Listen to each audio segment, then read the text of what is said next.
back in Czech Republic, I already did probably 7 different startups. All of them failed. Aximon is this AI operating system for commercial real estate. So we're essentially trying to make this whole process of underwriting from 30 hours to 5 minutes. I think that for deploying engineers, understanding what their customers want and understanding the business is the most important thing. Nowadays with AI models, being able to code will not be a skill at all. In my opinion, it will be more like orchestration. Until you're like Series A, you don't have a mode. No one has a mode. You're just thinking you will create a mode, but when you start, your only mode is the speed against all this legacy companies. We would like to thank Frontier Tower for this space. Frontier Tower is a 16-floor hub for Frontier builders to build, ship, and scale, and a vibrant community for the innovators together. If you're a founder or investor, definitely pay a visit and check out their events. Good morning, good afternoon, and good evening to our audiences. It's a great pleasure today to have our guest, Yurii, here. And also we have a special host joining us, Jenny. And Yurii was the CTO and co-founder of Aximon, a company building the acquisition intelligence layer for commercial real estate. Thank you so much for joining us at the 18th episode of the 18 VC podcast. So I think it's a special episode for us too. Thank you guys for inviting. Yeah, I'm super excited to be here. And for those who are unfamiliar with us, we are a student-run podcast featuring student founders, young founders, as well as some of the investors who's willing to back the smartest and youngest minds. And thank you so much for joining us. Okay, so Yurii is a great founder who I met when I was sourcing deals for my shop venture fund. So starting with his comment on my LinkedIn post, I got a chance to know a lot about him, including what he was building and his experience, ambitions, and mindset. And even though I talked to many founders afterwards, I still think that Yurii is very, very impressive and he grows so fast. So I think Yurii has a lot of qualities that are worth learning from. So, Thank you, Jenny. Yeah, so let's move into your story and the story of Aximon. Yeah, where I would start, there's a lot of stuff going on now. So we started Aximon with my co-founder when I was joining Antler. We started building AI in real estate. Our main goal with this is building an AI operating system, which helps with the full life cycle of the deal, starting from finding new deals, doing underwriting, and finding any investors, which will give you a capital so you can invest this money into the specific property. We realized and find this problem after doing a bunch of calls with different people. We identified the problem and we tried to sell them without having anything. We were just going to the calls, selling those guys some random stuff, and they were, oh yes, it sounds interesting. Oh no, it doesn't sound interesting. And just by doing this kind of conversations, we realized what works the best for us and where is a real problem where people are ready to pay. And we just started going more and more and more in depth, learning more about the industry, and keep going from this moment. Okay, so actually you just turned 19 last week, but this is actually your third startup experience. Can you walk us through your experience before you joined Antler and Aximon? Yes, actually it's not my first startup. I believe back in Czech Republic, I already did probably 7 different startups. All of them failed. I learned a lot. It was a bad experience. I don't recommend to do that, but yeah, I was young and I experimented a lot. I tried to do a lot of stuff with the sports, with soccer. I did a CRM for, also it was connected to commercial real estate, but it was more for managing property for dormitories. I also created a video marketplace, a lot of different applications, websites, applications, CRMs, AI solutions, and I learned a lot from this experience. The last, probably the biggest success was with Protege, which was edtech startup, which helped you to learn coding better with AI. You have your personalized mentor, and it created a personalized course for you, different workshops, some lessons, and you could learn, check your errors. Actually, with this idea, I got into Antler by itself, but later, learning more about the edtech, I realized that the idea by itself is cool, people using this. I was able to reach 1K clients, customers, but just thinking more about the edtech and where it's all going, I realized that in the future, AI will eliminate most of the cognitive skills and people will be less likely to learn anything. Plus, it was what I created personalized AI course, probably you heard about 10 different startups like this, just you personally. So that's why I decided to actually pivot it to commercial real estate. I was accepted with this idea to Antler. I meet my co-founder and I pivoted from this standpoint. Oh, okay. So was there a personal experience or moment that shaped how you end up in startups rather than a big tech company? Yeah, that's a good question. I always wanted, my dream was always to work in Google. When I was 14 years old, this is when I started to do coding. For me, it was super cool, big tech. But I was always curious to learning more. I always wanted to learn more, and I was always challenging myself to go to the next level. At any point when I reached some level, when I was almost reaching my goal, I already had higher goals. So I never actually reached my goals. Okay. It's kind of funny, but I hit some milestones, of course. And a huge mindset shift was when I was working at 15 years old in this web agency. We were doing a bunch of different websites, custom solutions for different clients. And I just realized that I don't really love working for someone else. Frankly, I was working with this guy. He was my mentor. He was a really nice person called Vitalik. And we were doing a bunch of this solution for different clients. And I realized that by working on someone else, I cannot really have this freedom in creativity and create things as I want them to be. Not just by having Vitalik who telling me what I should do. He was like super chill, but actually the worst was like for our clients, right? We should decide, okay, we want to product look like this or like that. And most of the times it was bad decisions. But me as a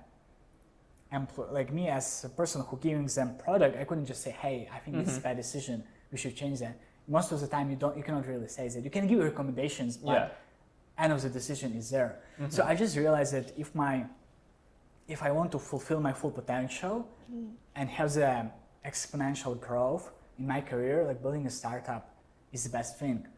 Also, I was doing a bunch of different smaller projects, and I just realized that by creating a startup, it's the best way to actually change the society, humanity, to actually innovate and have this like freedom and you can do whatever you would like to do. And of course, if you want to do that, it should like make money and it should be useful for people. But just the freedom which you get by doing your own things was so exponential for me. That's why I kind of changed my dream, I would say. Okay, so I know you have a very crazy and packed schedule, you don't rest at all. So I just want to know what the typical days looks like for you. So I wake up usually at 5:30. I go straight to the office. Sometimes in the morning I do workout. If I don't do workout, I go to the office. Then from 7 to 10, I usually work like this schedule. And then I go back, I sleep and repeat it. Probably like for the last 3 years, it was scheduled like this. Most of the time, of course, I had different routines. Sometimes I prefer learning something new or reading during the morning. Sometimes when I joined Antler, it was like even more heavy because we had a bunch of clients demos and a bunch of stuff. With our product, we were always overselling what we have with the features. So we were always, now we need to actually build this. So there's always work in advance for the next few weeks for sure. But yeah, usually just wake up, work. Sometimes I usually also love to go to hikes or just hang out some events. But it really depends. It really depends. Usually like 1-2 times per month, I would say. Okay, that's really crazy. So how did you meet your co-founders? And at what point do you realize that he is the one that you want to work with? Oh, this crazy story actually. So I was looking for a co-founder for a while when I was doing an edtech startup, but I just couldn't find anyone that talented and that ambitious as I would like to see my co-founder. I had like really high standard. And when I joined Antler, I had still the same issue. I don't have a co-founder. So I was trying to reach out to people on LinkedIn, doing a bunch of coffee chats. And then I remember this one guy called Yurii, which I met in previous accelerator. And a friend of mine referred me. We tried to do a call. And I really love his energy. So I decided to give it a shot and see what will happen. The reason why I loved his energy, because for me, he wasn't just a guy who know how to do stuff. You can find millions of these people, but just a mindset. And for me, it is probably one of the most important thing ever. His mindset was truly, like the winning mindset. He was athlete. He worked hard through all his way. He was running against Marines at like 16 or 17. I don't know. It's crazy. It's crazy. You're running. He was running against Marines and won the third place. Like, man, how are you doing this? It's like just the level of his mindset and how his public speaking skills, sales skills, what I realized later.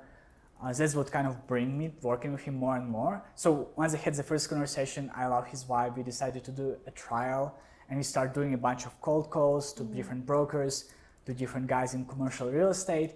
And I just see how he approached problems, how he think, his decision making, and I just love it. First of all, he has this mindset that he can always win, which was really important.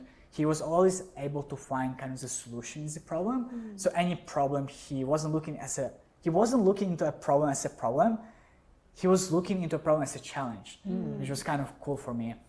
And yeah, for me, I was trying to find a person who is totally different against me in terms of skill set, who has like complementary skill set. So he had good sales, public speaking skills, and that's why essentially we started working together. It was really cool, good experience, energy, good mindset. I would say mindset is really important when you're trying to look in co-founder, because nowadays with the age of AI, you can learn almost everything. Yeah, it is. But mindset, really hard to change. Yeah, Personality and mindset. Yeah. And I think the characters is the point that distinguish. Yeah, it is definitely. And we would want to move on a little bit to your startups. So in plain English, can you share with our audience what is Aximon building and who is it for? Yeah, for sure. So Aximon is an AI operating system for commercial real estate. We're building this for different clients in commercial real estate. We're starting with different small shops who basically buying different properties, acquisition shops, bigger teams. And the biggest challenge which they have, they're getting a bunch of capital from investors and they struggle to find good deals to deploy them. And at the end of the day, simply putting this, we helping them make more money by finding them good deals, whether by doing underwriting and helping them doing those deals faster, or finding off-market deals, or finding in more capital from the investors. Yeah, and I assume there are several players in the commercial real estate industry. Can you walk around, share a little bit more about like who are these different players, who is buying them, who is selling them, and what's the role? Like what's a more traditional way people are doing this transactions or deal sourcing process? Yeah, sure. So I'll probably start just by explaining how those people doing the work right now, then how we're trying to change this work, and about slightly competition. So essentially nowadays, they're doing everything in manual work with the Excel, and they're spending probably from 20 to 30 hours just to underwrite one deal. It really depends, each company doing it in another way, but usually 20, 30 hours. The biggest challenge for them is just like the amount of data which they're getting from brokers. Brokers sending them different pages, data rooms with hundreds of pages of documents, of PDFs, and not they just need to analyze all of this data, then usually brokers doesn't have all the data, so they need to find. Good example would be zoning. They need to go find the website for a specific county. After they found the website, they need to go to the website, read probably 20 different web pages, and only then they will be able to find the zoning, while we are able to do this in seconds.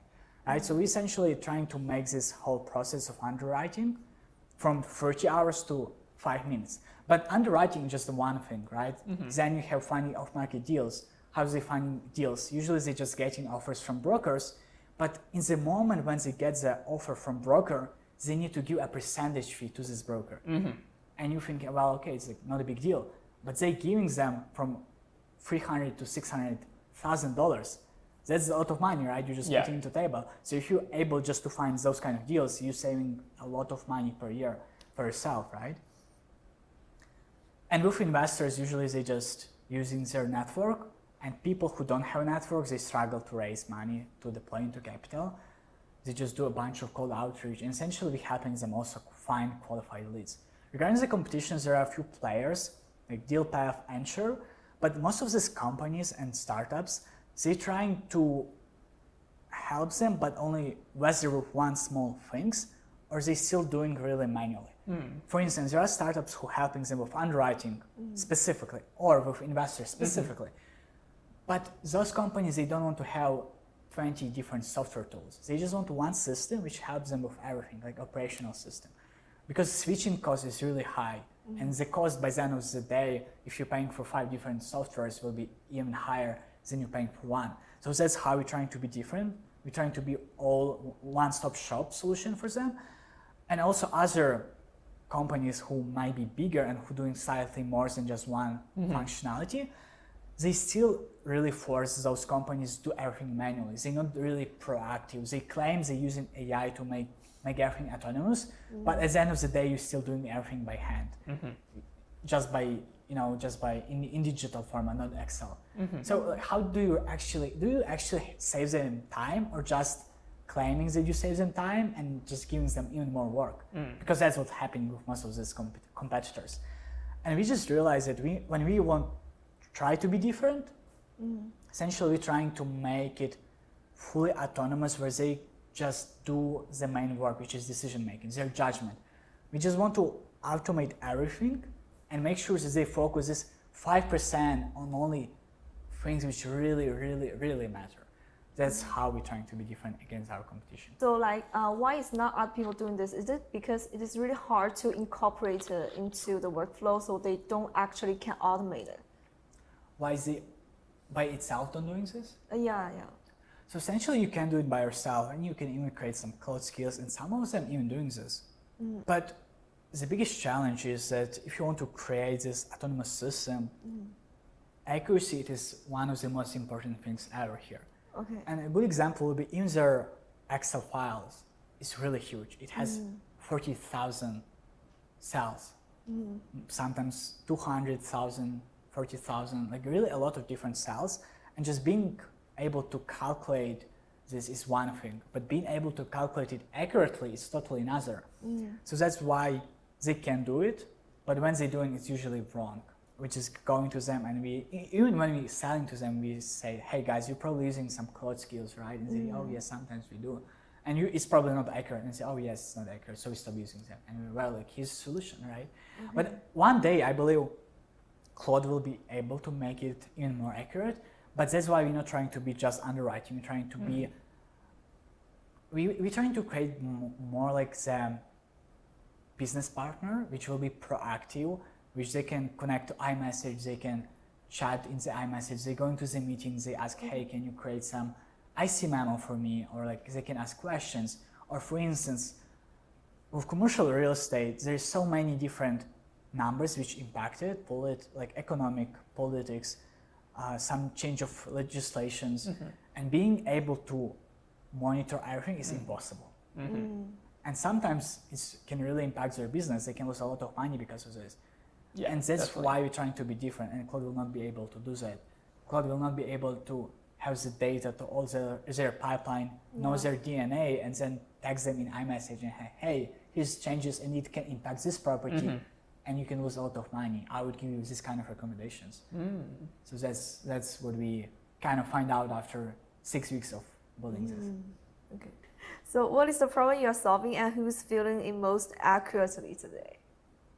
Yeah, so as I mentioned, it's one-stop shop acquisition teams who are investing into commercial real estate. And they're probably feeling this the most because it is usually a few guys team, like six to 10, and they're doing so much stuff. They need to find deals, they need to underwrite them, they need to find capital. Then they need to monitor this, doing some asset management most of the time. Sometimes they delegate, sometimes not. But even if they delegate, they still need to monitor how it's going, and then always give the status to their investors. Then when something changing with economy, they need to be able to adapt to this. They have so much stuff to do, and their team is so small that they're just exploding with their work. By statistic, we recently did a research, and most of the acquisition teams expect 81% increase in their workflow, but they don't hire people because they're already spending 50% of their revenue on people. So you see the problem, right? the workload is increasing, Yeah. but they're already spending 50% of the revenue. Now, if they hire more people, they don't have revenue at all. So there's no business. So it's a big problem. They just have a bunch of work to do, and they most of the time, because they have a lot of work to do, they're losing a lot of good deals when a lot of brokers sending them inbound 50%. Most of the time, they just don't analyze. And sometimes they can miss an next Uber, a really, really good deal. It is one issue. Second issue, as I mentioned, finding capital. It usually, instead of taking a month, it can take even 6 months, just one property. And then they don't even thinking about off-market deals. They just, they just already accepted that they need to give 3% of their revenue to brokers. Okay, so can you walk us through the magical moment when a broker find the deal in his email, and what happened in the next 5 minutes? Yeah, so usually when broker sending this to the acquisition team and some analyst finds this in his inbox, usually they just put it into some drive, their data room, and then they just go to the team and say, hey guys, we have some new deals, go and analyze this. And some people go and try to analyze this, spending 20, 30 hours. And then sometimes they like spend 10 hours and like, oh my God, it's a bad deal for us. It's a bad deal. But you need to pay them salary because they work, right? And other times they can spend 30 hours and like, yes, it's a good deal, we can do it. So usually it's this kind of process. Once they underwrite the deal, they're like, hey, now we can send this to IC. So they go generate a huge PDF file, they send it to their investors. Investors take a look into this deal and like, yes, we love it, let's invest. Usually that's how it happens. So with your product, like when the broker's email land in the analyst mailbox, are you taking the whole process, basically doing the analysis, doing the underwriting, drafting the IC memo, and they can just basically the analyst can confidently show that memo to the committee, and let's talk about if this is a good deal. Exactly. Yeah. So essentially, we just automate the whole process. You can simply connect your email, and once the email data room landed in your inbox, we take this data room, we put to the pipeline, it go through all your underwriting, you can upload your files, documents, pro forma, which you're using specific model, we'll be able to underwrite it and reach the model and then show a lot of different statistics, different scenarios, economics, and generate IC memo. So the analytics spends now just whole time into just reviewing the IC memo, for instance, or the key snapshots, the key numbers. Is it a good deal? Is it not a good deal? What kind of impacts offers this deal? And we're just able to, we're doing this in 5 minutes, and we essentially save analysis from 30 hours, maybe to 5 hours or 3 hours. Essentially, the goal is just 1 hour when he can just look, hey, here's how much money I can make. Does it make sense for me? What kind of risk I have? Do I accept those risks? Because you always have risk in the commercial real estate, right? Government changed the interest rate next year and your property blew up because you need to pay a loan. Yeah. So the goal is just to automate this process, right? But except of this, it is just being able to calculate all these numbers which you will not be even able to calculate by yourself. Then there is like an initial underwriting, as I mentioned, they can spend 10 hours and then realize it's a bad deal. With us, it will be automatically screening. It will be just, it will be screen and pull into we have like the tab killed. And then if you want, you can always come back and see why this deal was killed. But you just save a lot of hours for yourself. Yeah. Okay, so you were keep mentioning how important it is to increase the accuracy of the number. So I'm just curious, like how do you actually make an LLM pipeline defensible enough for an investment committee? Oh yeah, absolutely. So the issue with Claude is that it's trying to come up with numbers. Hallucination. Hallucination, yeah, it's the biggest issue. We don't use AI at all for creating information. That's why we know that it's not hallucinating. At the end of the day, most of the stuff is extraction of data, of the data room, putting into the right cells, and then it's all calculations, it's all math. So AI only doing extraction and then matching to the specific cells. That's why it never creates new cells, which means that you have 100% accuracy. We also, for our clients, we usually showed on the top the source for the specific cell, so they can always verify and be confident, oh, this cell, this number coming from my own calculations, or maybe from my own assumption. Sometimes it will show them, hey, it's coming from broker.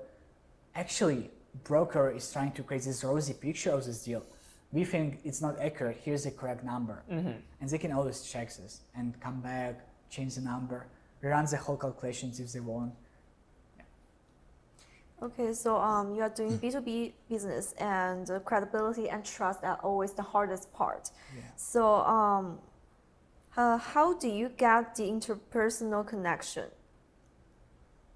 I think the question we're trying to ask here is like real estate is kind of perceived as a more traditional industry where people make deals based on personal connections mostly, I think, in the old-fashioned way. Because, for example, I know you, I know this guy, we're good buddies, we refer deals, basically this kind of business, right, in our perception. But how do you break into it? How do you try to build trust? Because you are basically saying we can go away, like we can skip the broker as the middleman. We can source the deals directly for you. But that is again why there's a broker, is because they are building the trust between the two parties. And how do you help to make that happen? Yes, this is a really good question. When we started, we just tried to reach out to people with cold approach, LinkedIn, emails, calls. And by this experience, we realized that for these people, as you mentioned, relationship and trust is the most important thing ever. So we tried a lot of different things. It was really, really hard.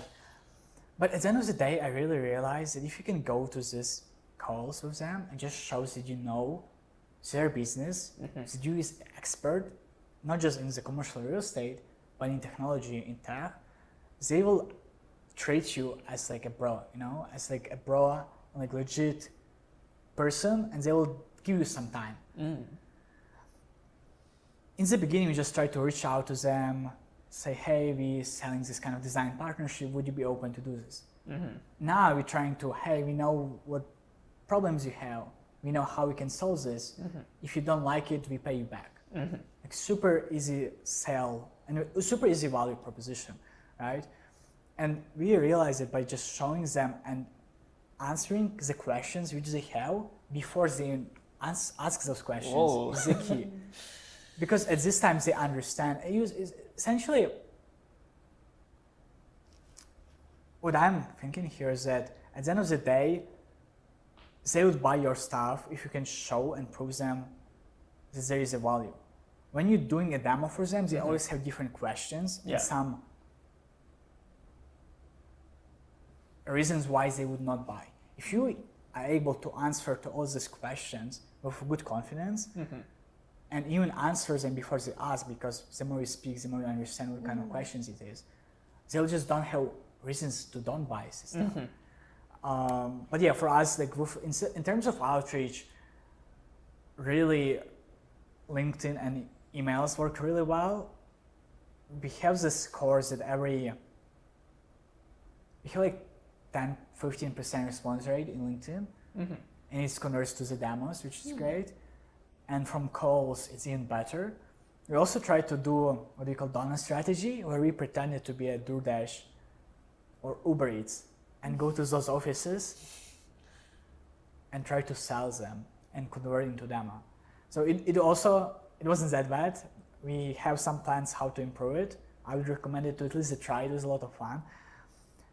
But yeah, from our experience, when you just call them and you can prove in this few seconds that you can give them value, they will convert into the demo. And then in the demo, you should just answer to all these questions. Why would this? Yeah, you should just be able to answer to all these kind of questions, which they probably have why they would not buy your product. And if you're able to answer those questions and they prove that it is valuable, they will probably buy it. Okay. So I think in real estate, they also prioritize data privacy. So how do you convince them that you can protect their data safety? Oh yeah, data privacy is a huge thing. But at the same time, it really depends on the company. Based on our Okay. conversations, not a lot of companies actually care and ask us about so too. Usually it's like really big folks, like 2 billion in asset management, 3 billion plus. Smaller ones like between, because usually now we target from 100 million to 1 billion. They don't really care. to Oh, be honest. But of course, we always say that, hey, we don't train the data, we don't train model on your data, all the data is encrypted. When we have the email connection, we don't see the email, it's all encrypted. Okay. Once it's in database, we also cannot really see and read it. Even once we got hacked, it is encrypted, no one can see it. So we just create this kind of trust. But yeah, for them it's super important just to, this kind of questions which you should answer in before they ask, as I mentioned example. Because they care about the data privacy and they probably are skeptical about your product. So if you are able during the demo say, hey, actually it's all encrypted, you don't train models on your data, they're like, oh shit, okay, that makes sense. Do any of your customers ask for example, in-house deployment, basically local deployment on their own servers, maybe like in their own office?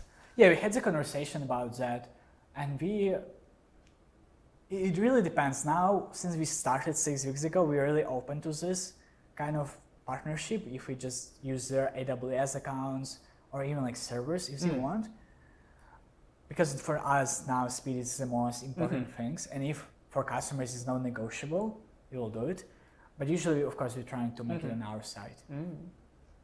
Okay, so nowadays those like LLM models are very like advanced. I know nearly everyone sitting in the office, they use like cloud to deal with their work nowadays. So I'm just curious, like what part of your product features can a general agent do today? And if they became a really, really advanced one model, how could you defend your product? Yeah, I really love this question. It's probably what we thought for the most of the time. What will happen when, cognitive intelligence become like really obsolete, and you can just put it to the cloud and just return you everything what you essentially need. We realize that by only few things will survive in this era, and we decided to focus on two, the most important, which we think it is data and it is relationship. Yeah. What we believe is that at the end of the day, no matter how cognitive skills with AI will be good, people want to buy from people. Even now you can create the website with Claude, but people still buying websites from agencies. Why does it happen? Well, because sometimes you don't even want to learn that. Or sometimes even if you can't do that, you want to hear the view of the professional, how you can do it better, how you can do it faster. So it is first, but also second is data. Essentially by having these customers, we can essentially have this kind of insights in the market and understand on the high level what's happening. And because we know and we have their data, we cannot of course change the model, but we can use this data in an anonymous way to help them each other to be better at the end of the day. And it's this kind of data which you cannot really get and which Claude cannot really get, because we will have dozens of different clients, scan dozens of different properties, LMs. So definitely data, definitely this relationship, but also at the end of the day, we will try to focus more on the deal side. We'll try to be not just a software, because I believe software will be obsolete fully. We'll try to be more a service as a software, where when they pay us, they only get in value, which means they pay us and they get in more money. Why you wouldn't pay to get more money, right? It's like, Philip, give me $100 and tomorrow I'll give you 200. Yes, of course you will do it. This is the same kind of relationship what we're trying to build with them.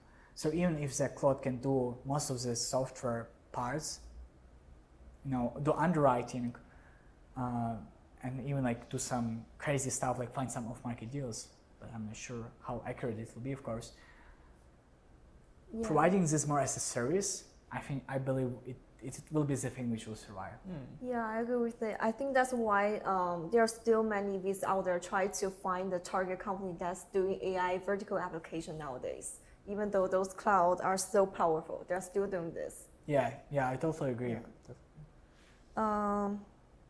Yeah, so how do you think about your data flywheel? What's the preparatory data you accumulate as you grow? Oh, this is a good question. So essentially, since we have a lot of different clients and then using our software, we are able to saving all this data. Even though they are encrypted ways, we are able, with allowance of our clients, as I mentioned, use them to make everyone more powerful.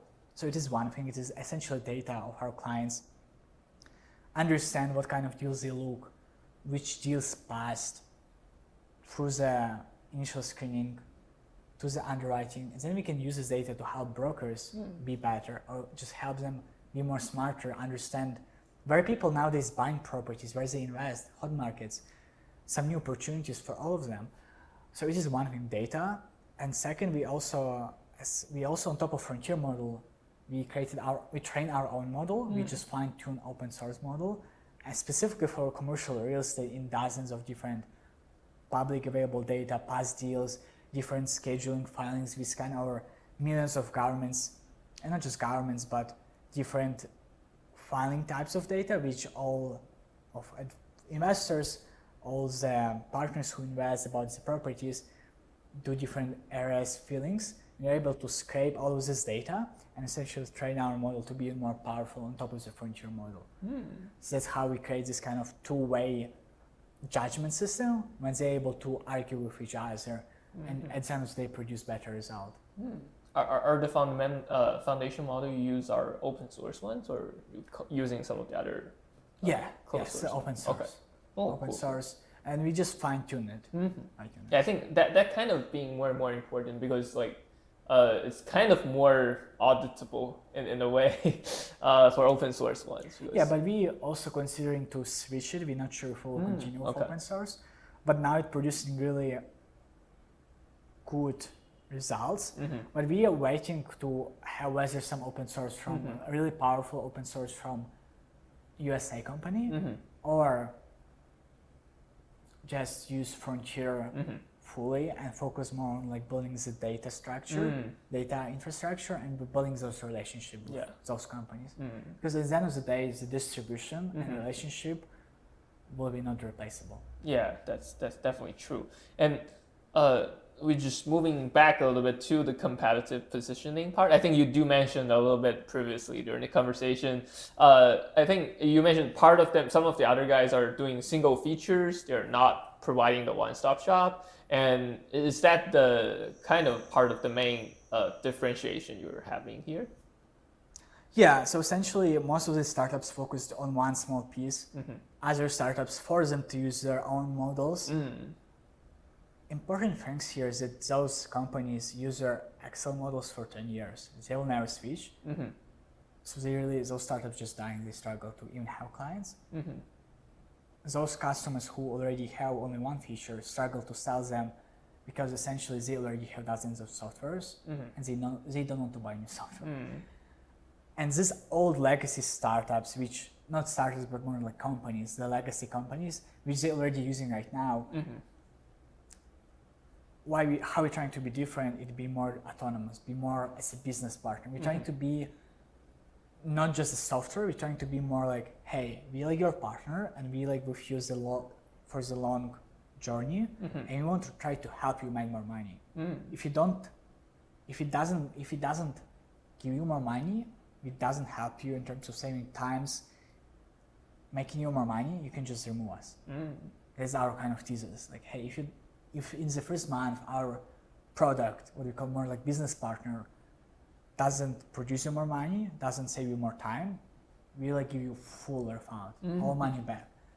And that's how we're trying to be different. Like not building a software, but building more of this like system which is always 24/7 and can help you notice things that you cannot notice, be faster and be more accurate. I think that's also a common kind of trend we are observing. Like nowadays, people are not selling, as you said, softwares. They are selling results actually. People pay for the results instead of paying for a software subscription. I think maybe that's also part of the way you are doing that. Yeah, I believe that software will be dead in like 2 years fully. More and more companies started building software internally. Before it was impossible because it cost a lot. Yeah, costs too much. Now it is really easy with frontier models.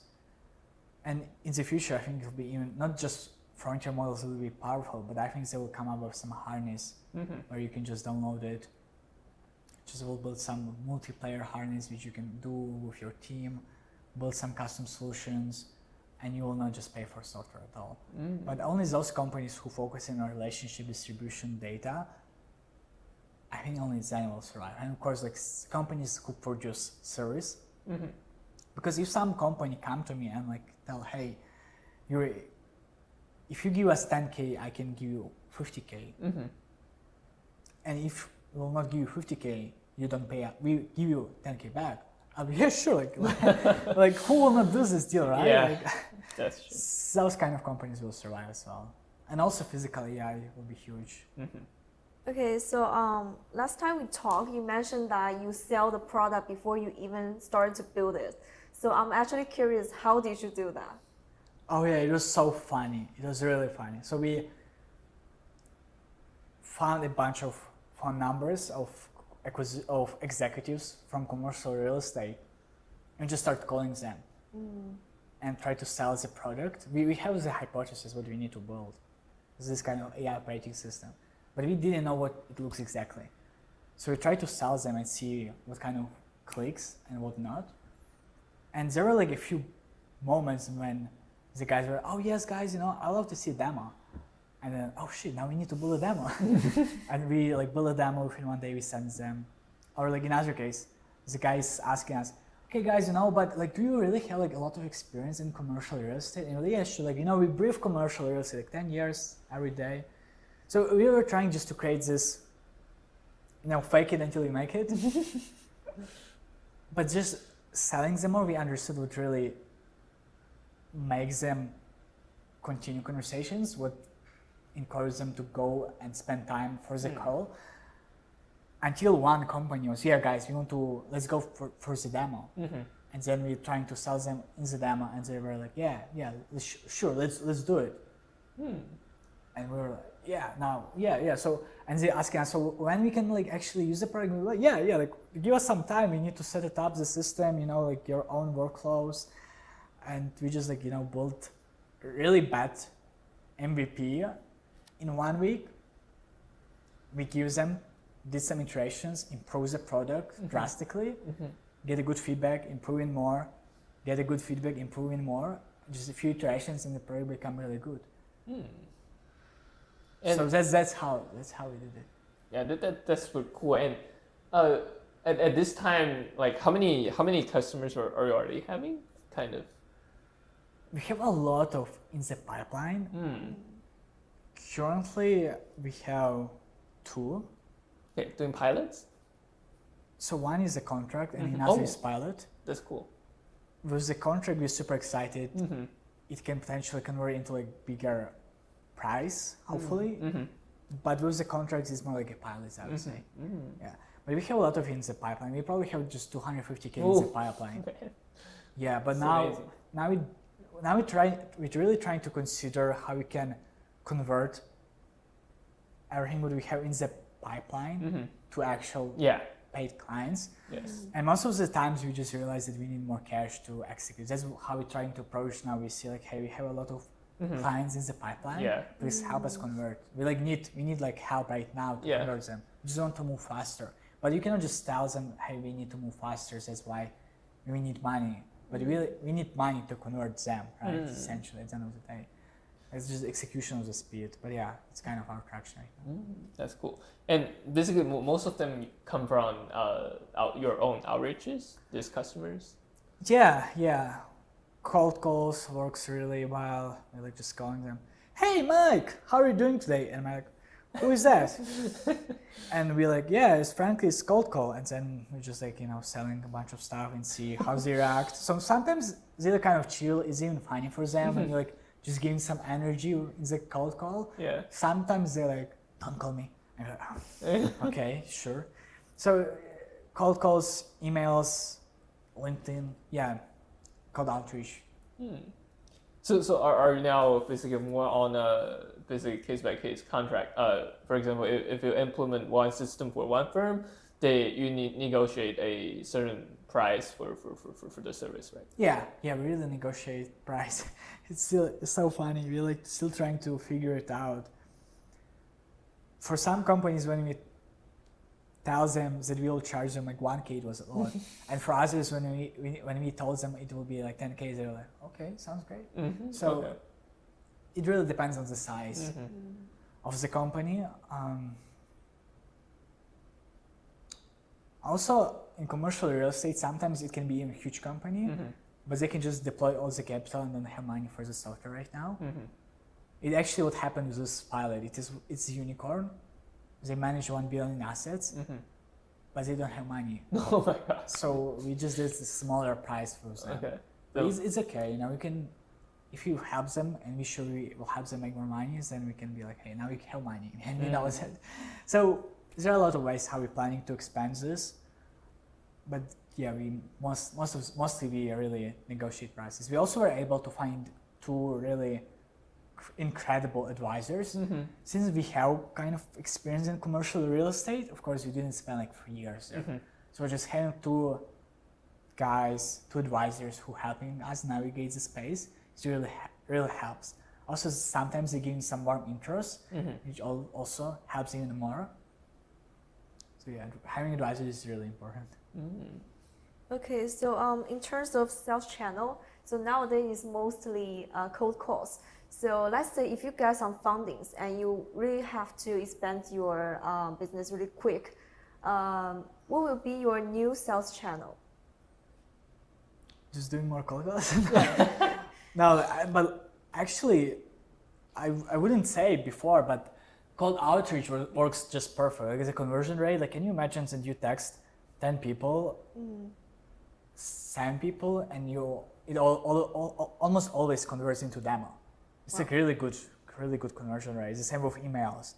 Like my co-founder Luci, he was just able with emails get 4 companies into demos just in 1 day from emails. It's crazy.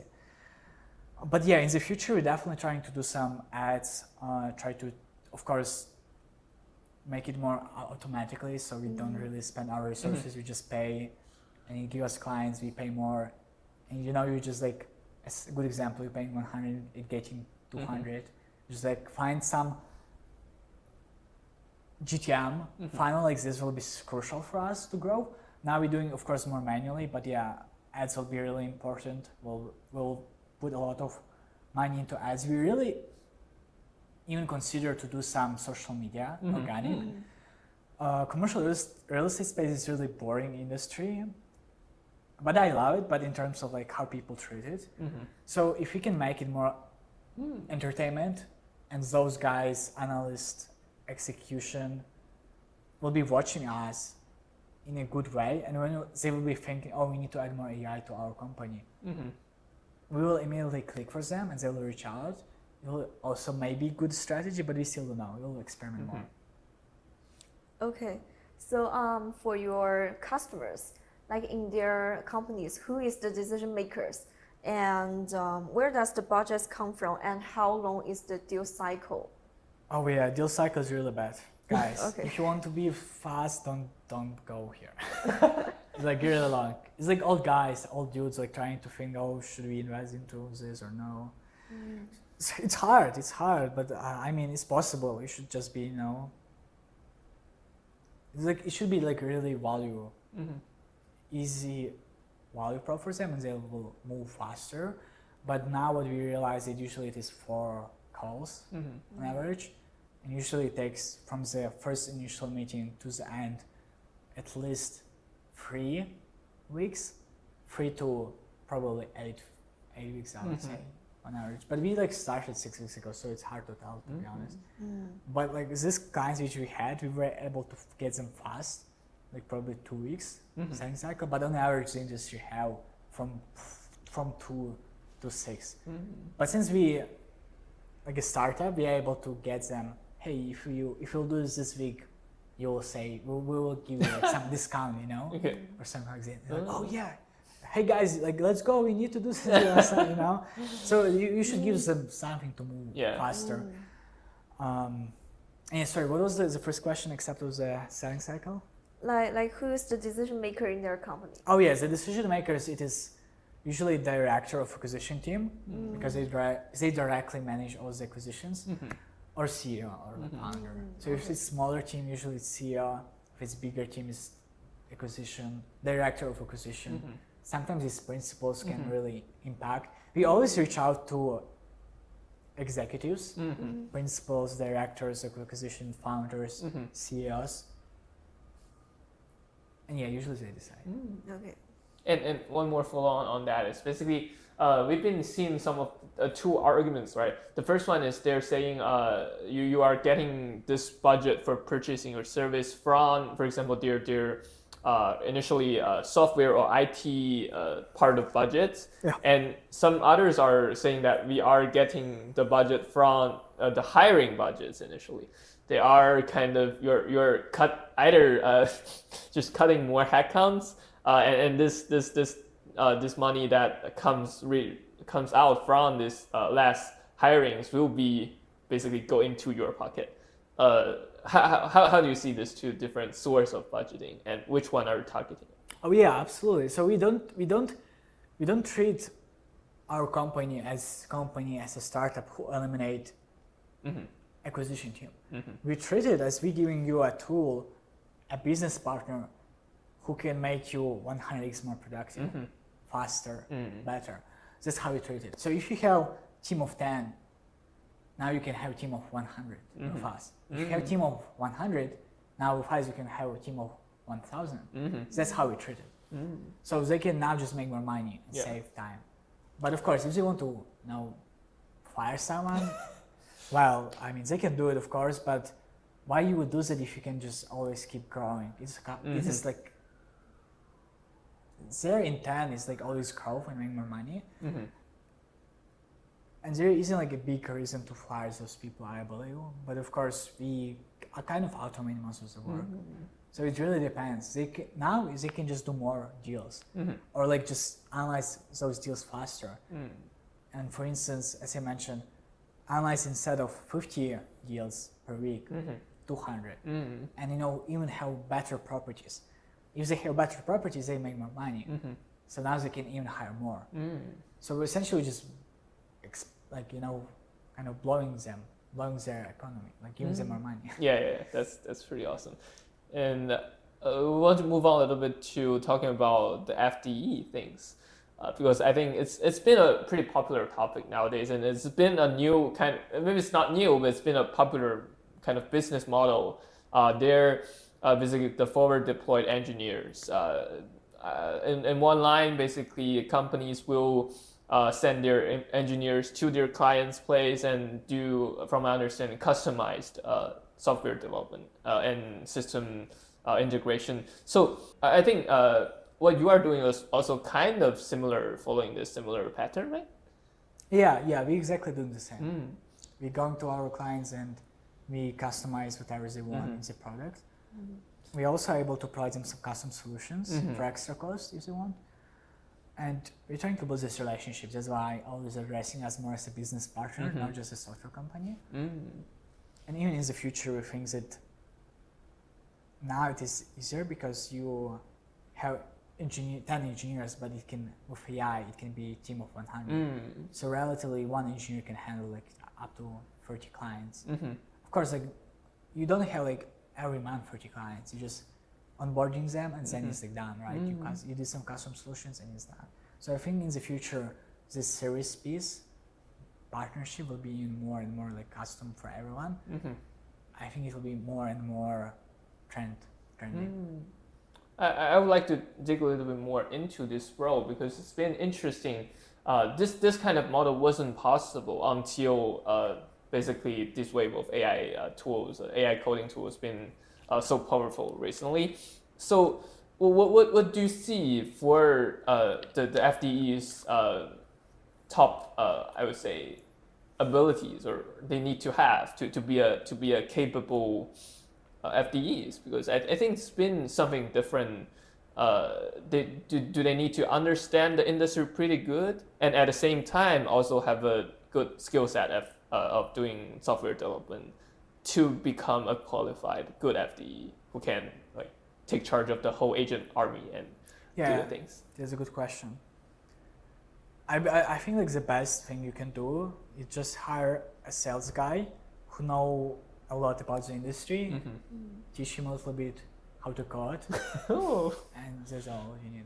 Okay. Because at the end of the day, I think that for deploying engineers, understanding what their customers want and understanding the business is the most important things. And like nowadays with AI models, frontier AI, it will be even better and better and better. So like being able to code will not be a skill at all, in my opinion. It will be more like orchestration. Of course, in the team, how we personally would structure it, of course, we'll have like guys who will go check, like for instance, me as CTO or some other head of AI will go check if the code is correct, verify something. But you can just create this kind of environment where the person who is coding can now make mistakes, right?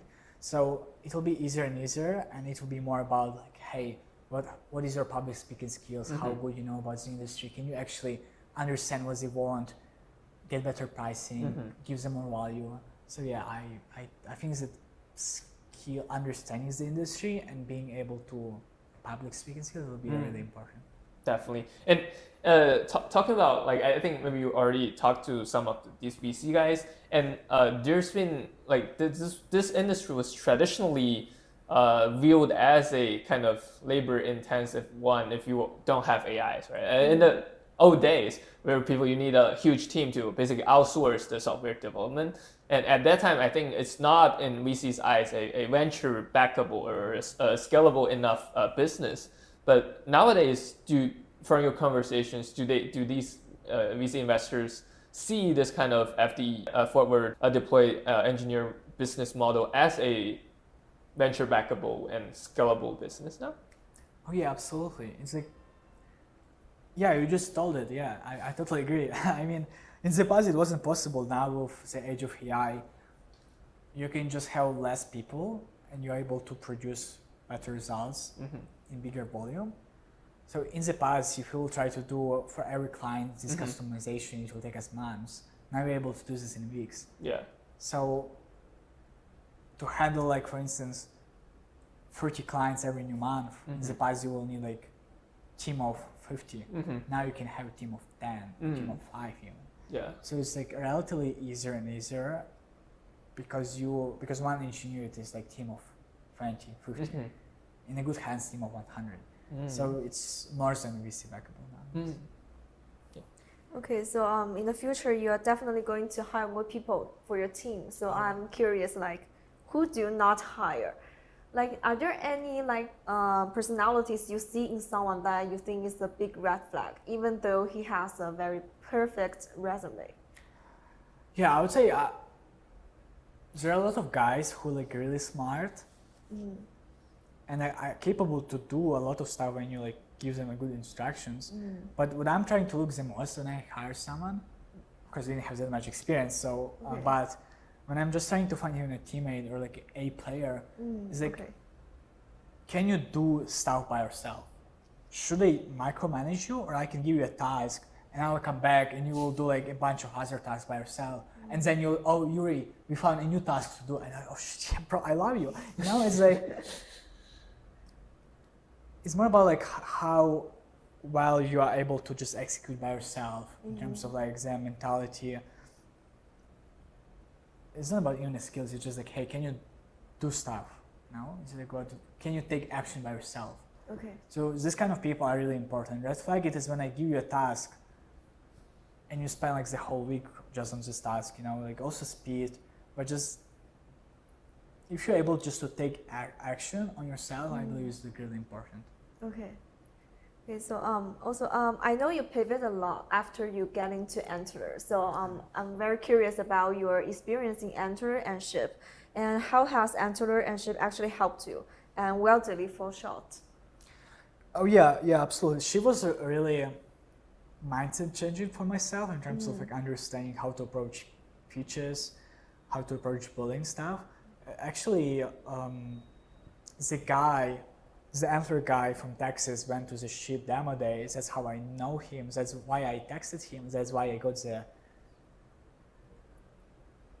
intro to the first call, which converted to the second call and to the principal call, and that's how I got it. So essentially, ship directly impacted me being in Antler, being in SF, which was really huge.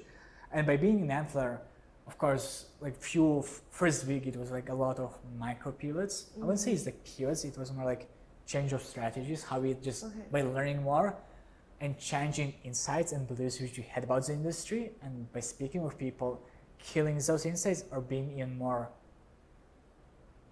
believable in those insights which we had. That's why it was a lot of different tweaks, and Antler was amazing. It was like good environment, probably the best environment to be. A lot of cool founders.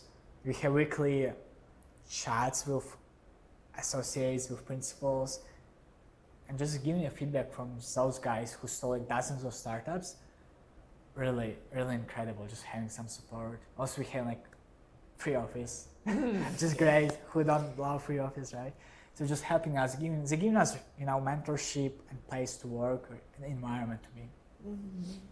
And once we move on to a little bit more easier topics, talking about your personal life. So how would you describe yourself in one word other than founders, builders, or entrepreneurs? What would it be and why? In one word? Yeah. Oh my God, in one word. Oh, maybe a few words. It's fine. Few words, it sounds easier. Yeah. It's a good question. I would say I would describe myself as energetic dreamer. Yes, probably. I know why. Yeah. I just think that in life, having some clear dream is a goal, and having energy to wake up every day, execute this dream and goal is like probably the most important thing which you can have as a human. It's kind of give you more drive to just execute stuff and create a plan how you can achieve it. So I think it was something important for me once I realized that actually when I can have a plan and the goal, and I can like do what I want, and I can like do what I described in the plan. No, don't be lazy. Go step by step. You can achieve almost everything in life. So I think it was really important and really cool when I realized this. And I think we can also move on to looking forward to the future of Aximon. What would you see it look like? Maybe in 6 months or 1 year? Oh, in 6 months, in 1 year. Yeah, so like we planning to achieve 1 million ARR by the end of the year, it's for sure. Also, we're planning to expand the team. But in terms of like Aximon, I believe that we will be at this, within next 1 year, I see us as a bigger player in the industry, who already built a bunch of connections, had approximately 30-40 clients, have a small team with 8 players, 10, under 10, I would say. And probably work a lot. And just talking about your previous experience, you've been like working in like YC startups and then later do your own startups. I know you've been also doing your own stuff at the same time maybe. How would you suggest to other inspiring founders or students or young founders who want to go into the space, do you suggest them to join a company first or just do their own startup? Oh yeah, that's a good question. That's a good question. I don't know. Honestly, there isn't like a good answer. It's like really, I think it's really personal for each one. What I would say is that if you really want to build a unicorn, you need to have some kind of understanding how those guys did stuff before. You probably know a lot of successful people who just did something and it just blew up, like Mark Zuckerberg, right?